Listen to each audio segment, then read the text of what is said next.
je suis Trésor Niclette Louteke Walo, juriste de formation et présidente du collectif des jeunes francophones congolais pour l'innovation. Et j'ai eu à participer à l'invention du robot régulateur de la circulation routière aussi. Donc là, je suis venue participer à la conférence parce qu'elle m'apporte tant de choses. Premièrement, je viens me former, je viens partager l'expérience des autres pour essayer de mûrir un peu ma vision de choses par rapport à la solidarité et à la paix.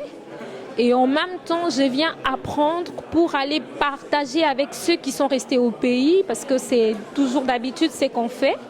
Depuis le Forum mondial de la langue française qui a eu lieu à Liège en 2015, nous avons créé le collectif de jeunes francophones congolais pour l'innovation.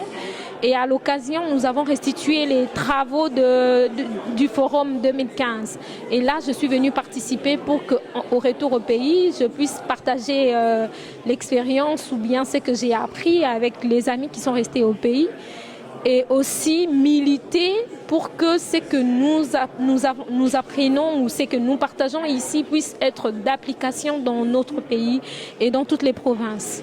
Alors, vous parlez de partager tout ce que vous allez récupérer ici. C'est comme une corbeille intellectuelle d'information.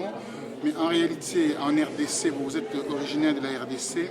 En réalité, les jeunes de Filimbi, les jeunes de Lucia ont été arrêtés dernièrement.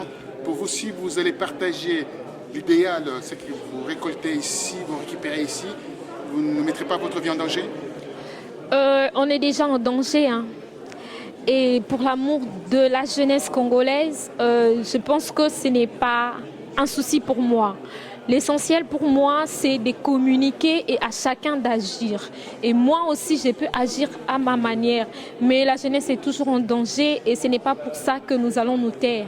Nous allons mener la lutte jusqu'au bout. La lutte, quand vous parlez de la lutte, c'est quoi? Pour la démocratie ou la lutte pour faire respecter la Constitution? Ça fait partie aussi des vivre ensemble et de vivre ensemble, et ce qu'on parle d'aujourd'hui. Oui, la lutte pour tout, je dirais pour la promotion de la jeunesse. Vous savez, les réalités au Congo par rapport à la jeunesse, c'est très compliqué. Expliquez-moi la réalité par rapport à la jeunesse.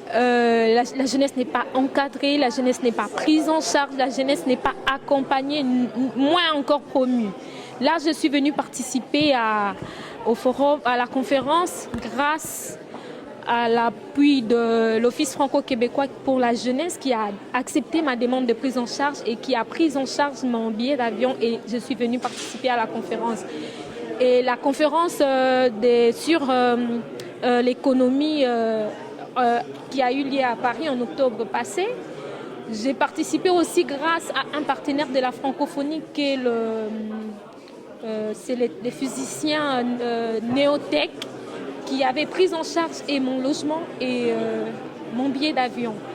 Alors que nous avions abordé les autorités du pays pour nous faire participer à des activités internationales et pouvoir restituer à la jeunesse du pays, ce n'était pas possible, donc ce n'était pas leur intérêt. Ils ne s'intéressent pas à la jeunesse ne représente rien pour les autorités.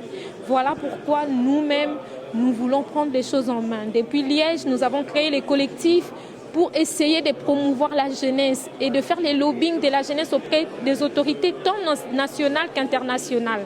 Là, quand les autorités nationales ne nous prêtent pas oreille, nous allons vers les autorités internationales. Voilà, c'est l'Office franco-québécois qui nous a répondu. Et donc, la jeunesse n'est pas facilement promue et la jeunesse n'est pas facilement soutenue au Congo. Je prends un exemple typique. J'ai été en Côte d'Ivoire pour le Forum panafricain de la jeunesse. Et après, il fallait élire un pays qui devait abriter les prochains sommets en 2017. Et beaucoup de gens ont voulu voter la RDC pour venir découvrir la diversité culturelle de la RDC, la musique, l'ambiance et tout. Mais moi, je leur ai dit que ce n'était pas possible.